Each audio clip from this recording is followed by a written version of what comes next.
Hello and welcome back to Exothermic Plays Games. I'm Exothermic and the date today is Thursday, March 14th, 2024. That means it's the 74th day of ranking my favorite video games through each day of the year.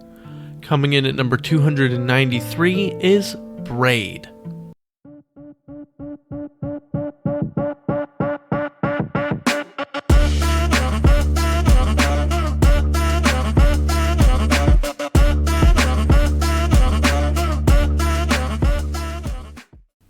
Braid is a puzzle platformer with puzzles on puzzles on puzzles.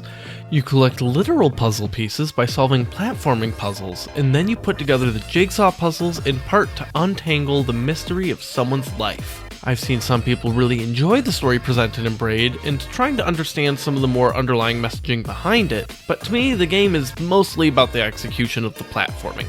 The core mechanic that makes Braid really interesting is that you can rewind in time. The way that's executed is useful in several ways, with different mechanics playing out in various stages of the game. For example, there's one stage where the rest of the level plays forward or backwards in time as you move right or left on the screen. These are the most methodical and thinky puzzles in the game with very strict solutions. There's other ones that require a little less technical finesse too, like the stage that creates a ghost runner each time you rewind, requiring you to time multiple lives, so to speak, and make them all help each other.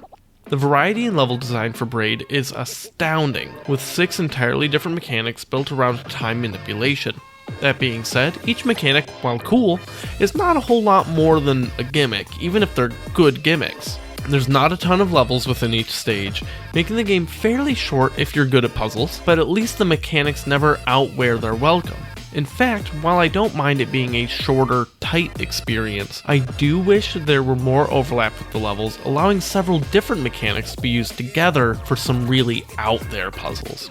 Ultimately, Braid is one of the most unique and interesting puzzle platformers I've ever played, and it's extremely rewarding to wrap your head around some of the wrinkles the time manipulation mechanics present. Join me tomorrow as I talk about the 292nd game on my list, where I run through traffic.